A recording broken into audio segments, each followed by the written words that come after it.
Okay. Lance, my brother, how are you doing, sir? I'm doing very well, thank you. And where are you coming to us from? Beautiful evening for me, but Yes. It's 1:00 where I am. Thunder Bay, Ontario, in Canada. in Canada. And how's the weather today? It's just mild, right down the middle of the road. It's pleasant and not too hot, not cold, sunny. It's a beautiful day out.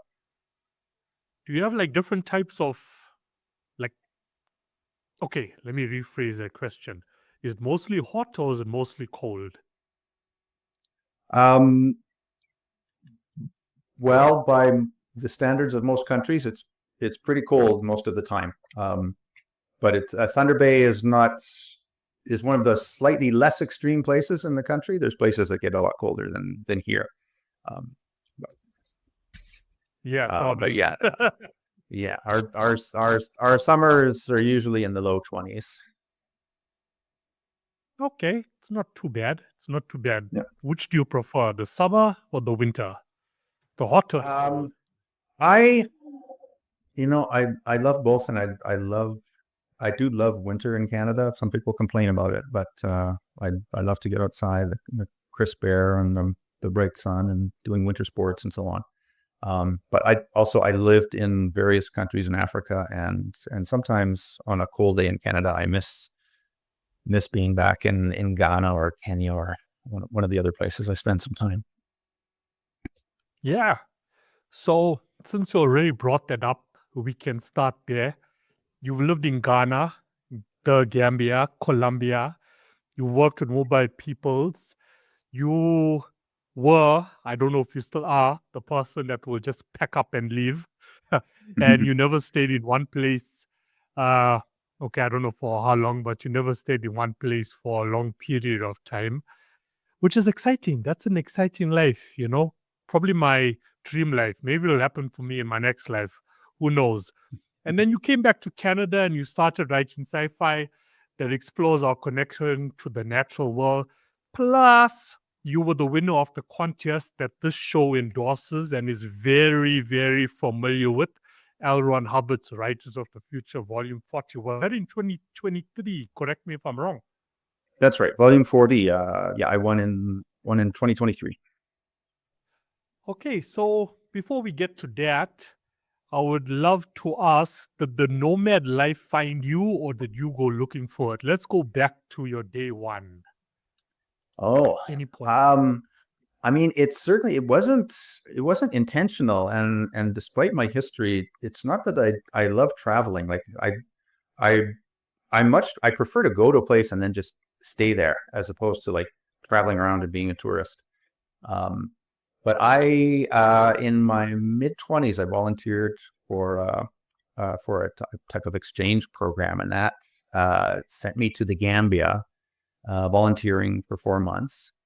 And I just I fell in love with the Gambian people and African culture, and it's gradually changed some of my career goals, and ended up going back to university, studying rural planning, and then eventually started working in social and economic development and sort of socioeconomic sustainability work at the community level and so on. And that brought me back to Africa again. And so since then, I've been, based on the contract, moving from place to place, but trying to put down at least temporary roots for a little while at each place I stop. Yeah. So why rural planning? What intrigued you about that? Yeah, it's economic. Yeah, so I mean, there are people who work on sort of the biophysical side of development, or in the economics, and I've always been most attracted to the people aspect, just dealing with questions around governance and community cohesion, and how do we make decisions as a group, and how do communities organize themselves? How can they organize themselves? So these were the kinds of topics that interested me, and eventually what sort of attracted me. And then, I mean, that combined with my love of nature. I mean, big city. I find big cities, if they've got some facilities and some nightlife, I love to visit them, but tend not to love living there. Yeah, just the countryside, nature, rural life. I just have had an attraction to that, and so put those together, and that's what sort of led that phase of my career. Yeah. And being in Africa for so long, as you know, I'm based in South Africa. What are the pros and cons, in your opinion, of rural life? I want to get like an external, outside view on it. Sure. I mean, the possibilities that are there in front of a young person, they're not as obvious if you're living in rural life. And so, I mean, one of the cons is, the possibilities of a career, of life, of choosing what direction to go, choosing what your life will look like. It's much easier to see that living in a city, to have those possibilities there at your fingertips. So that is one of the challenges of rural life. But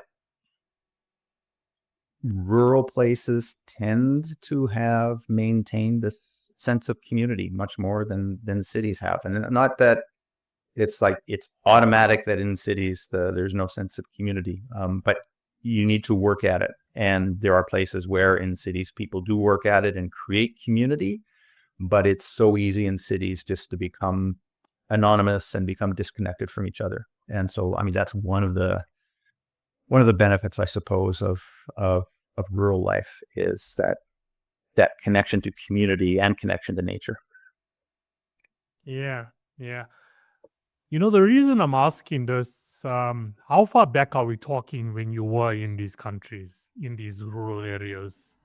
Oh, my first trip out of Canada, other than like, going across the border to the United States from time to time, but my first real trip out of Canada was to the Gambia, and that was in 1986. And would you say things have changed, since then? Like, let me rephrase that question again.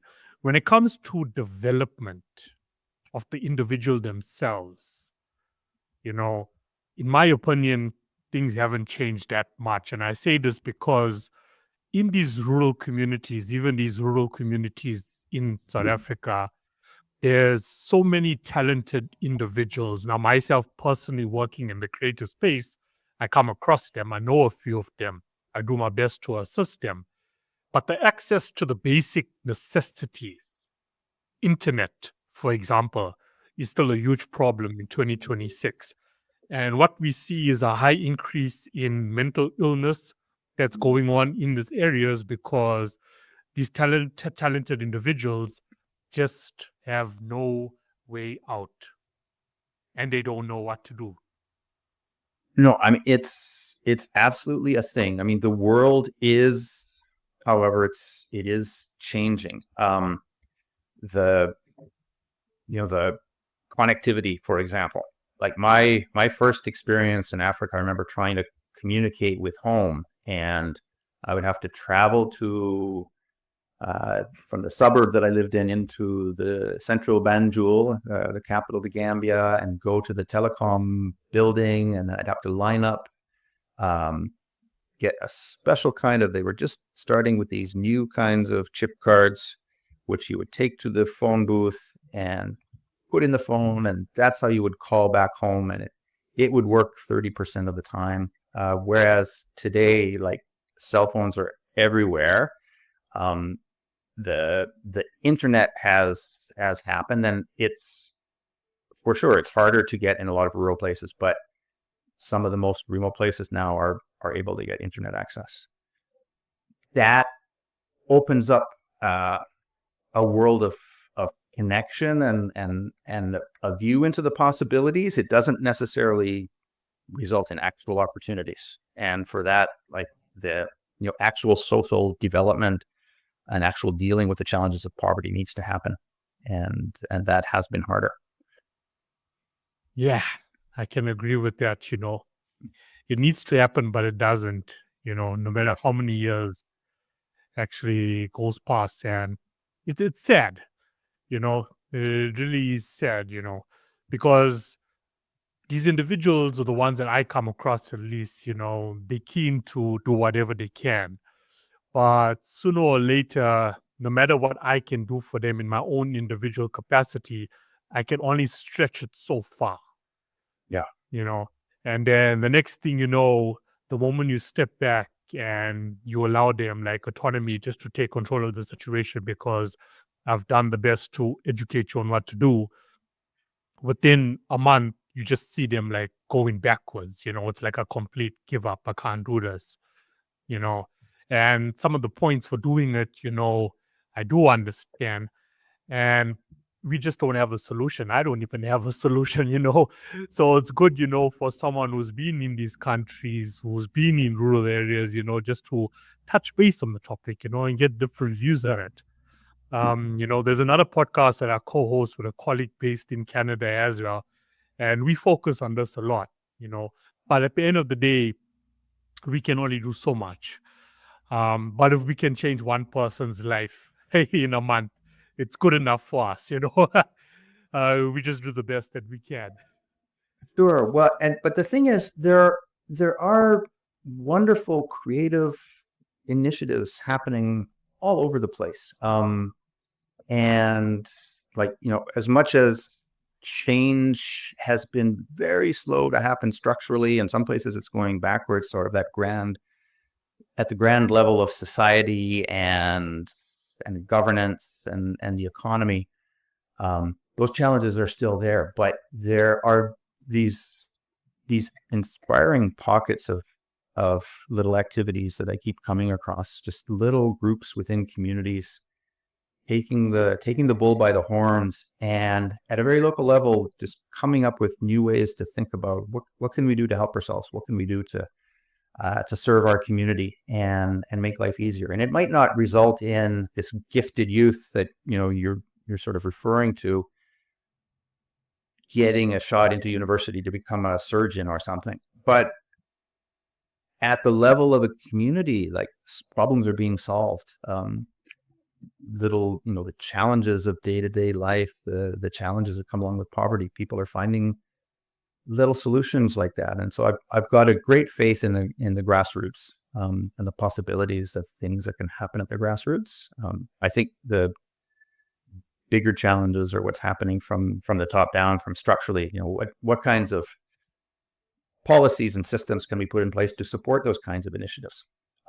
But there's reasons to be hopeful. It's watching the news or having the broad experience of the challenges of poverty can really get you down. But if you know where to look, there's reasons to be hopeful. Yeah, 100% well said. Well, thank you so much for your opinion on the topic. It's much appreciated. So, Lance, you started writing speculative fiction at a young age while you were still a child. And then you put it aside for, I'm not sure how many years. What brought you back? What brought you back to writing? Well, I'm not sure if it ever completely left. I set it aside partly because of just the challenges of life. I was returning to university for graduate studies at the same time as I had my wife and I had two kids. So I was busy being a dad of two very young children, as well as doing PhD studies.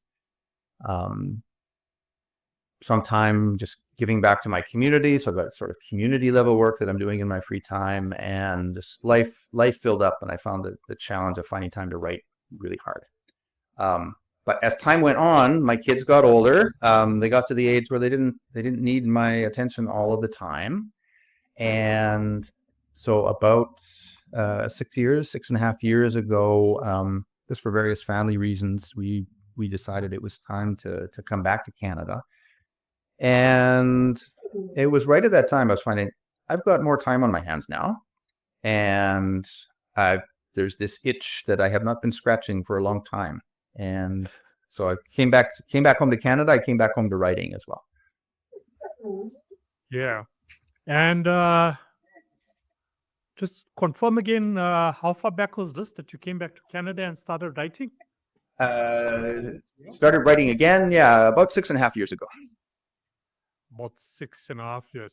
And were you always focused on short stories? No, I've tried my hand at novels a couple times in the past. Even I wrote a novel that I started in high school, and I think I finished it in my freshman year in university. So I have worked on novels from time to time. That one, by the way, the one that I started writing in high school, was just absolutely terrible. It was something I've tucked away in a drawer, and I don't look at it anymore. But I love both forms, like from the perspective of a writer. It's a different experience working on a short story as compared to a novel.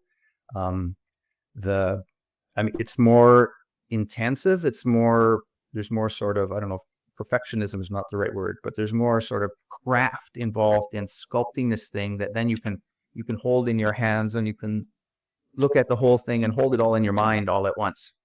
Which, writing a novel is more like going on a journey. And even if you have a plot and a plan and outline, it's going on a journey where you don't know what all the twists and turns are going to be.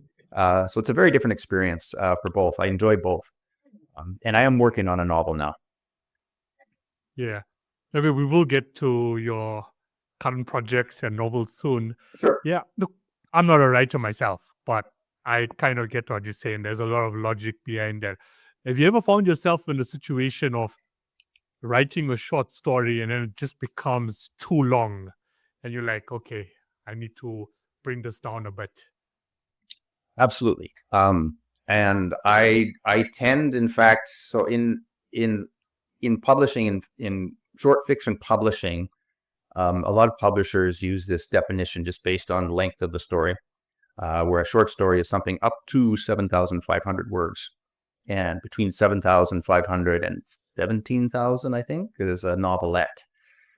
So a long short story. And then there's various grades up to a novel, which is like 40,000 words and up. And I often tend to write novelettes. I sit down and start writing, thinking I'm writing a short story, and this is interesting. I need to pursue this. The story needs another character here. My sweet spot seems to be around 12,000 words, which is technically a bit longer than a short story. Yeah. Yeah. But it still works. It still works. Yes. Yeah. Okay, so 6 years ago, you come back, you start writing again, and then you write 5 days until sunset. What is that story about, and how did you come across Writers of the Future? So I am sort of, in my spare time, I'm a bit of a science nerd, especially astronomy and space flight. So I will, I want to lay down on the sofa and just watch TV. I'll tend to watch science videos on YouTube more than I'd watch a TV series. And when one of the interesting things that astronomers who are studying solar systems elsewhere in our galaxy, as they're finding that almost every star in our galaxy seems to have planets. One of the interesting findings there is that it seems likely that many planets around other star systems are tidally locked to their home star, meaning it rotates once for each revolution around the star. The same face is always pointing towards the star. Just as our moon is tidally locked to the Earth, we see one side of the moon because the moon rotates exactly once as it goes around the Earth. So we don't get to see the backside of the moon. So the astronomers are finding that's probably very likely for many planets around other stars. So that raises an idea of if there's life on such a planet, what would life be like? What would the weather and the climate be like, where one side is permanently night and the other side is permanently day? So you've got that idea. On the other hand, just with political issues here on Earth, global politics, challenges like climate change, I've been wrestling and asking myself, it's like there are problems the world is facing, some of which would seem to have straightforward, easy solutions. Like climate change, for example, like solutions for climate change are not technically difficult. And I mean, the science is clear, and you would think collectively as a human race, we know what we need to do, and yet we're not doing it. I mean, I realize too, I mean, I do the same thing at a personal level. Sometimes I know what I need to do, but it's like, that seems uncomfortable. I don't want to do that. So I'm asking myself, how is it that human beings sometimes can know exactly what they need to do, exactly what the correct course of action is, and yet we won't do it? I put those two ideas together. You've got a group of colonists arriving from Earth on this world, and having studied it, they've seen this world where where the planet is tightly locked to the sun, but they have seen from their advanced probes that sent back pictures and data and so on that there is life on this planet. It is habitable. There's oxygen. They can breathe. They can live there. It's going to be very different from Earth, but they think they know what to expect. They arrive at the world, and it was not quite what they expected. It's a paradise in a way, but it's not the paradise they wanted. And so they're wrestling with, okay, what do we need to do? The choice in front of us seems to be obvious as how we need to live on this world, and yet they're struggling to accept the choice that's in front of them. And so that idea of a world in which there's no day and night becomes sort of a metaphor for thinking about, what when is the sun going to set on these outdated ideas that I have? Wow. Quite a story, eh? Quite a story.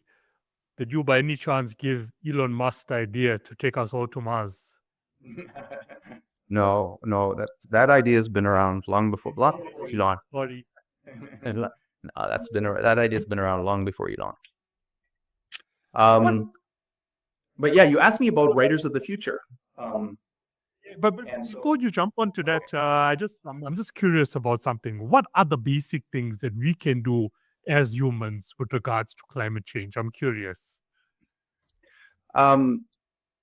So, I mean, some we're already doing, like the shift to renewable energy is happening. Each year, more and more wind and solar power are being installed. I think we need to begin to learn how to get by with less fossil fuels, and that's likely to involve some change in lifestyle. There's going to be, as much as we're making progress on renewable energy, there's going to be a gap as fossil fuels run out, whether we decide because of climate to scale back our use of fossil fuels, or we're forced to by things like the war in the Middle East. And the declining reserves.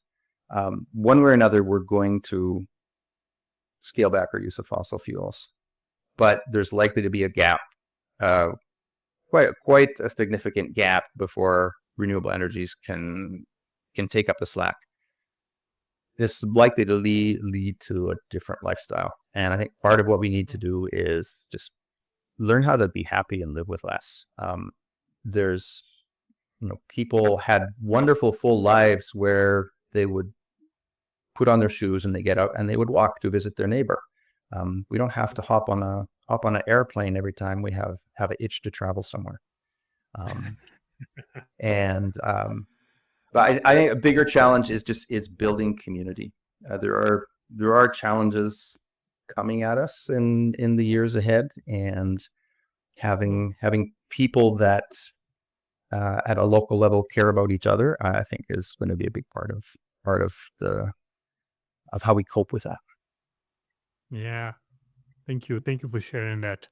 I'm just thinking to myself, like, I agree with you, on building community, but in a world that's become so divided, it's becoming more and more difficult. It's come to a stage where, like, my community is everyone I get to speak to on the podcast each and every single day of the week. Yeah. My community is international because it's so difficult to build a community on the streets of South Africa because of the political divide, the cultural divide, the religious divide. Instead of looking at each other as, hey, my fellow human, oh no, this is my beliefs, and if you don't believe it, I want nothing to do with you. So I agree with what you said. There's a lot to come in this, in next 3 to 5 years. We're going to see so much change happening. But I agree, there's so much things that we can do in our own individual capacity to contribute, to the topic of climate change. Like for myself, for example, I am completely 100% powered by solar, an off-grid system, 100%, and it works the same as, using fossil fuels, using your normal grid power works exactly the same. So I took that upon myself to be like, okay, I can work with renewable energy, and it benefits the environment. And it also saves me money, to be completely honest. Yeah. So we all start thinking that way, boom, here you go. What can I do in my own individual capacity that's going to benefit the whole human race? But majority of people in the world are quite selfish, and it is what it is, and we just do our best to change their way of thinking. But there's things that we can do. So thank you, and thank you for your contribution as well, and for educating all of us here on the show today. So yeah, let's talk about Writers of the Future. How did you come across the competition? So in fact, even before I took that sort of roughly 15-year hiatus where I was hardly writing, like back in the late 90s or the early noughts, I knew about the Writers of the Future contest. It had just newsletters or science fiction magazines. I heard mention of it. And I think I had even submitted once or twice back around the late 1990s or so. So I knew about it. It's a very generous contest. And I thought when I finished 5 Days Until Sunset, I had other stories I was writing around the same time too. I had some others that I sent off to different science fiction magazines, but I picked 5 Days Until Sunset. I picked that story to send to Writers of the Future. So yeah, I sent it off and I won. And then, that resulted then is like once a year, the Writers of the Future contest will take the contest runs quarterly, every 3 months. And so every 3 months, there's a first, second, and third place winner. And so once a year, that means there's 12 winners, like first, second, and third place. There's 12 of them after each year. And so once a year, they'll bring those 12 people together for a week-long workshop, usually held in Hollywood, California. And so they, once I found out I won, then I knew I was going to Hollywood for that workshop, which is sort of instruction, both the artistic side of writing, the craft, but also like the marketing and business side, from some of the best names in fantasy and science fiction. And so, yeah, that's what got me into the Writers of the Future anthology. Each year they publish an anthology of the winning stories. And I've been connected to that Writers of the Future community, like my fellow winners from my year and previous years and subsequent years. Since then, there's sort of a growing community of Writers of the Future. Is another of these communities of people working together and supporting each other. Yeah. Thanks for sharing that. It was just 2 weeks ago that I had Michael Keister, who was the winner in 2026 for Volume 42 on the show. So, yeah, that was quite awesome. As I said at the start, this podcast does endorse the competition. I've had John Goodwin on the show, Emily Goodwin on the show, few other contestants. So, and I appreciate the show and, what it does. I mean, if I got to now pin this to what we were discussing about earlier about opportunities, which is what I'm trying my best to push, wherever I can, is to get writers to enter the competition. You got nothing to lose, and every single person that has come onto the show has said the same thing. You got nothing to lose. It's free to enter, and you can enter as many times as you want, Yeah. And there is so much benefits, as you personally know, that you can get out of this. Just some. Absolutely, yeah. So there's a lot of writing contests now, so many of which involve you have to pay to submit. And sometimes the pay isn't very much, but this one there is no cost to enter, and the competition is stiff. So like they get each quarter, they get thousands of entries, and so they're picking the best 3 out of thousands each quarter as the winners. But as you say, the benefits are really, really amazing. I mean, that workshop week in Hollywood was breathtaking, and actually also so helpful, practically helpful in so many ways. Yeah. And I mean, that workshop alone, I mean, you're working with the best in the business. Yes. Yeah. So yeah, some of the top names, which if you among the science fiction and fantasy readers in your audience, they may recognize names like Nnedi Okorafor, Robert J. Sawyer, Larry Niven, Orson Scott Card. These are like some of the biggest names in science fiction and fantasy, and like they are among the judges, and then they're teaching the workshop to the winners each year. Nice. So, Lance, tell me, what was it like winning Writers of the Future? Because you're part of a lineage that includes some of the biggest names in sci-fi. How does that feel? Or how did that feel in 2023, your name getting announced, going up to the stage and holding the golden pen? Yes, it was humbling and very it was the whole process, including actually holding the award in my hand, it felt like a validation. I think a lot of creatives will have at least once in a while, some of us a lot of the time, some kind of imposter syndrome. It's like, yeah, somebody made a mistake. I got lucky. Somehow there was some inspiration and I did something right, but it's not because of my talent. It's not because of my craftsmanship. I got lucky. I don't deserve to be here. I'm not among these other people. That imposter syndrome is, I still feel it from time to time, but the whole Writers of the Future process, winning that award, the encouragement from those big names was and still is validation to tell me, okay, no, somewhere along the way, I learned something about putting together an interesting story, and I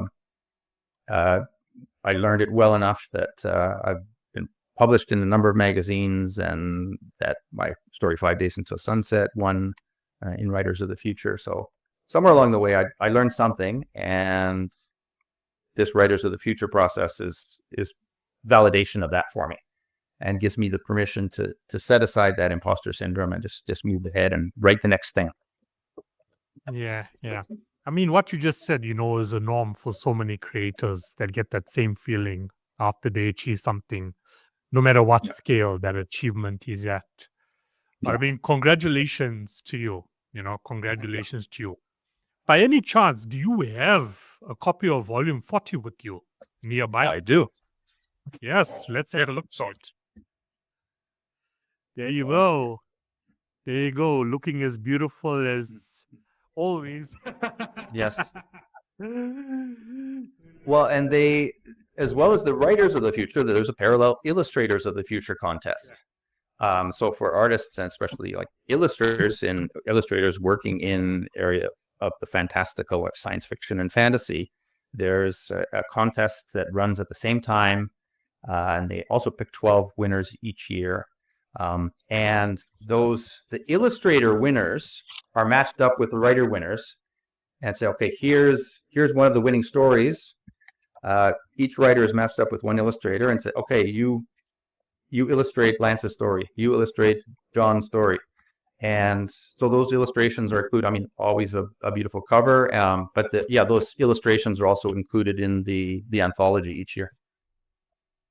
Yeah.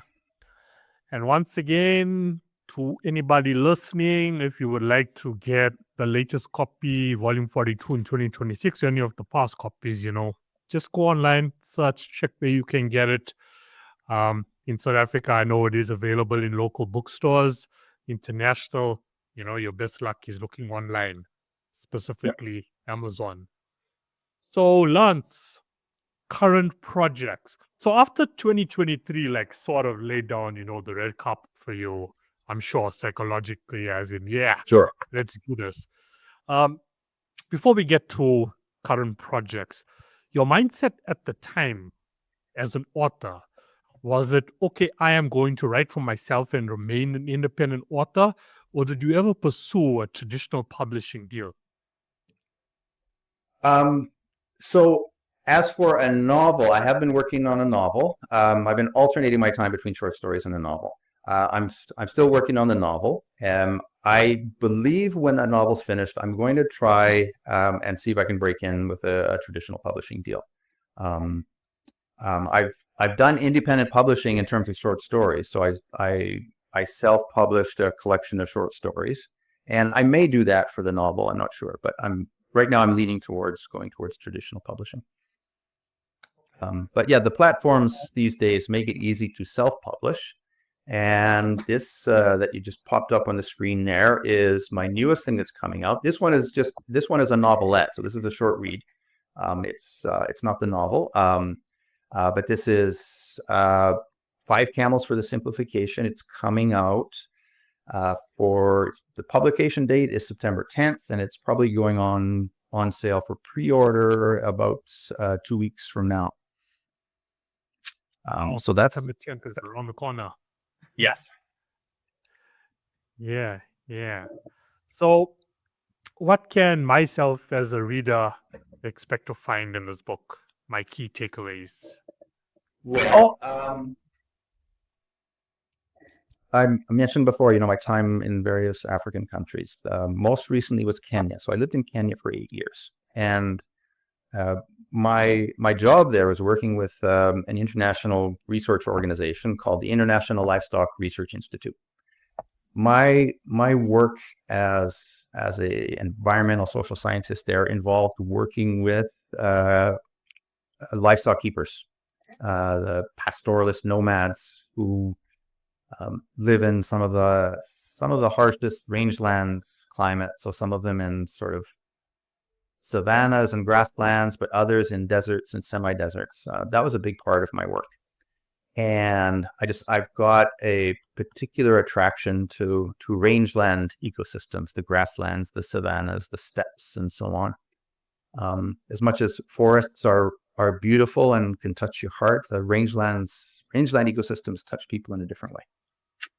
5 Camels for the Simplification is sort of an homage to rangeland ecosystems, and it is set in the near future. It's dealing with some of these environmental, climate change, and other kinds of sort of environmental challenges we talked about a few minutes ago.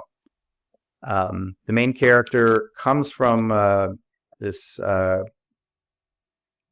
pastoralist, livestock keeping background. Although he himself is an ecologist, he's an educated professional, but he comes from that cultural background, and he gets a glimpse of a coming breakdown in society with the help of analyses of and some AI and the systems of some of his scientist friends. That they put some pieces together and realize that we've got this collapse that ecologists have been talking about for a long time. This sort of breakdown is coming, and he gets sort of a precise view of when that is, and the role that his community in northern Kenya and the northern Kenyan pastoralists will play in how that plays out, and the contribution they can make to making the world a survivable place somehow, getting through the crises that are coming.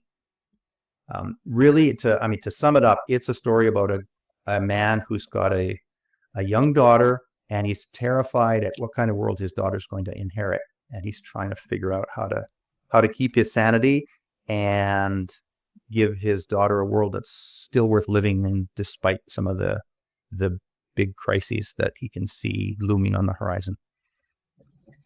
Yeah.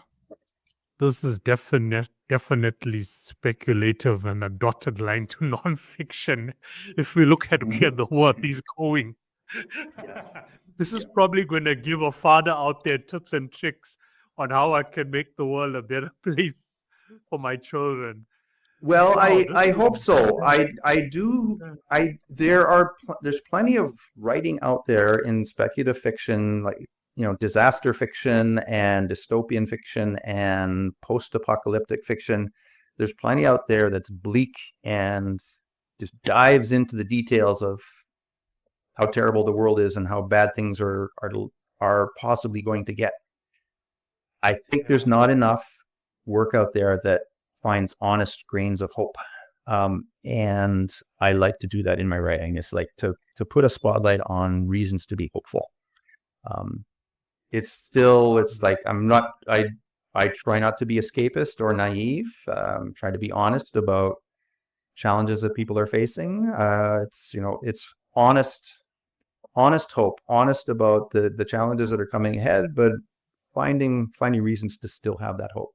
That's what I like to do in my writing, and including in 5 Camels for the Simplification. Well, thank you for that.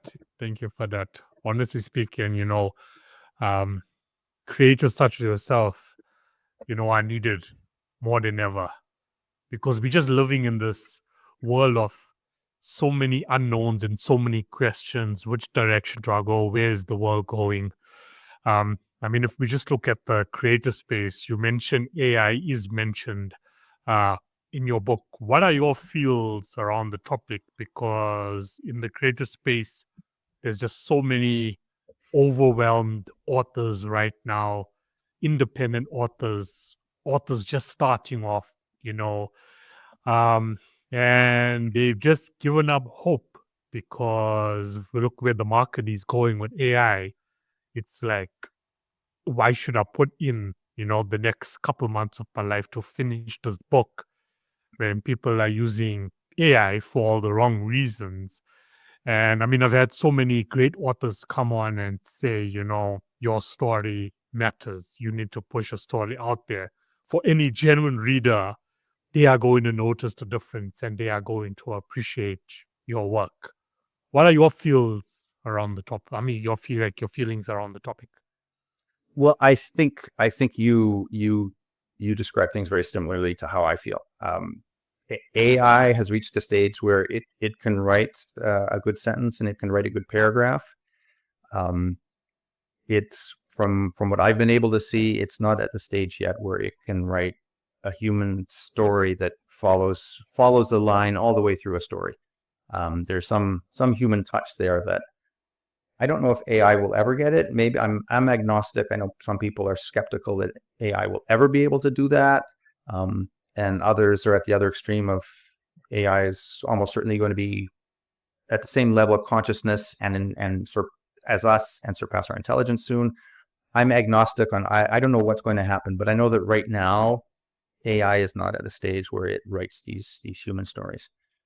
It is a challenge for writers because now there is that competition there, but for readers who will read the AI slop that's there, I hope they don't get disheartened about reading and about stories, because if you find a well-crafted story by a human,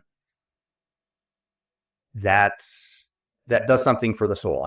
I believe in the power of story, and as long as humans are doing what AI can't do, which is crafting a genuine human story from start to finish, then there will still be room in the marketplace. It becomes harder for readers to find us, but there still is, and I think there always will be, room for human storytellers telling human stories.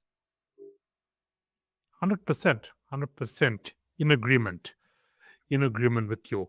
And I agree with what you said. There is more competition. Yesterday, I sent an email to another colleague of mine who is also an author. And I'm always keeping my eye on what's going on in the creator space. That just comes with my job. And these platforms of creating AI-generated work are just becoming more and more advanced. And I sent him a link to this new program that was launched. And I'm like, check this out. And this is a component under competition authors that get frustrated about it. You sort of like have to market more than you write, Yes. Yeah. and that's just the era that we're living in. It's a flooded market with or without AI, and so much has to go into marketing these days. And I was explaining this to him, because he was seeking guidance, and I'm like, the consistency is needed with the marketing. The algorithm is getting much more stronger. And where it was, okay, I could post once a day, for example, it's no longer the case. If you want the algorithm to work in your favor, no matter which social media platform you're promoting, and now I'm just talking about digital marketing, we're talking about 3 to 5 posts a day. You can still do your bookstores, you can still do your coffee shops with your stand and so on. All that is still needed. Let's link this back up to community again. But online is just as important. And it's, once again, I'm going to use the word overwhelming with so many authors because they're like, Kino, I have to spend like 4 to 5 hours just on marketing, creating the content. And it's crazy. It is crazy. But it's needed, to gain some sort of market share and to find your ideal community that's always going to be loyal to you. And then you sort of like bring them into a more private group, where you can earn more as an author. So yeah, a lot of things, to consider. But thanks for sharing, your feelings around the topic. And all we can do is, patiently wait and see how it unfolds. Myself personally, I come from the music background, and the same thing is happening there. So, we just, we're just playing it by ear, and it's the same in music. Myself being a music producer, I am still going to produce music, traditional music. There's a need for it, but then it's also keeping an eye on trends. We went through so many years where, we were no longer buying CDs. We never really owned that physical product. Now CDs are becoming a trend again. Yes. So you just always have to just monitor. So I'm going to bring up, give it a second, 5 Camels for Simplification. You're saying the book will be released 10th September 2026 and it will be available for pre-order. So can you tell us where can we find it? So it should be available at all the usual bookshops, all the usual online bookshops. Probably the easiest thing is if someone wants to follow me or come to my webpage, lancerobinsonwriter.com. From there, they could subscribe to my newsletter. So I'll once it's available for sale, I'll announce it there. Or follow me on social media. But lancerobinsonwriter.com is where people can go in the first instance. I know my other works are available at like my short story collection, Facing New Suns, is available at all the usual bookstores. I know in South Africa, I know your audience is wider than South Africa, but since you're in South Africa, I'll mention, like, I know it's Facing New Suns, my short story collection is. Let me just do this so we can have a good view at it. Chasing New Suns is available at Exclusive Books, as well as through Amazon South Africa and every other Amazon's, and the ebook version is available through Kindle and Kobo and all of the others. So all of the usual places. Okay, thank you so much. And as you mentioned, all the information can be found on lancerobinsonwriter.com. That's right. Okay, and I will definitely include the website in the description of the show.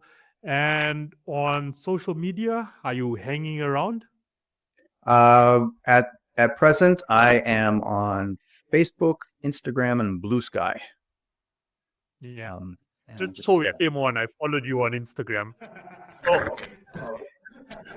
So check that out. Yeah. It was, I think this is the first time I actually followed the author pre-show. It's normally post I go searching, because I will tag you on the post to follow after the Good. full show is uploaded. Good. Yeah. Lance, is there any final words from you regarding the planet, stories, life? What would you like to say to the audience before you love and leave us? I think you've got a choice about what kinds of stories you listen to. And as much as we all probably need to tune into the news once in a while, at least, those are a certain kind of story that can weigh heavy on a soul if that's the only stories you're hearing. And those tend not to be the stories that will bring hope to your heart. So find a writer out there who does tell honest, hopeful stories, a human writer, and make, in this busy world in which all of us, including me, have shorter and shorter attention spans, it seems, each year, make time to focus in and read a book once in a while. And if you're not sure where to start, you can start with me. 100%. Lance, thank you so much. It has been a pleasure having you on the show. We touched on some critical topics, beside your artistic work, and I'm grateful for that, and I am grateful for you. And for the listeners, I am going to include the website to Writers of the Future. Once again, you got nothing to lose. You can be the next Lance, and you can fly out to Los Angeles and spend a week with the best in the business. And you never know, you might just end up on the stage, but you got nothing to lose. And if you do, and I'm not going to use the word rejected, because Writers of the Future, does not reject you. There's certain things that you may have missed out, that you never get right. And all the education you can ever ask for is on the website. So please check it out. Check the guidelines, enter the contest. It is absolutely free, and enter as much times as you want. Don't just take the first no, like a lot of people do, and be like, I'm not worth it. This wasn't for me. Let me listen to what my critics, my family, my friends are saying. Let me just go get a normal job, and boom, that's it. You kill your whole passion for the rest of your life, and you live with regret. Keep pushing. I mean, Lance, you should know. I know. Absolutely. We have gotten plenty no's in our life. Right. Yeah. Oh, I've got a big stack of rejection letters and a big folder of rejection emails, and I just keep pressing ahead. For if you want to be a writer, particularly, you need a thick skin and you need perseverance. 100%. It's part of the game. That's right. Part of the game. Yeah. So Lance, thank you once again, and I will send you and Mickey the links once the show is uploaded. Thank you. It's been a great conversation. Of your afternoon, and catch you later in the future to come. Thanks. Right. Bye.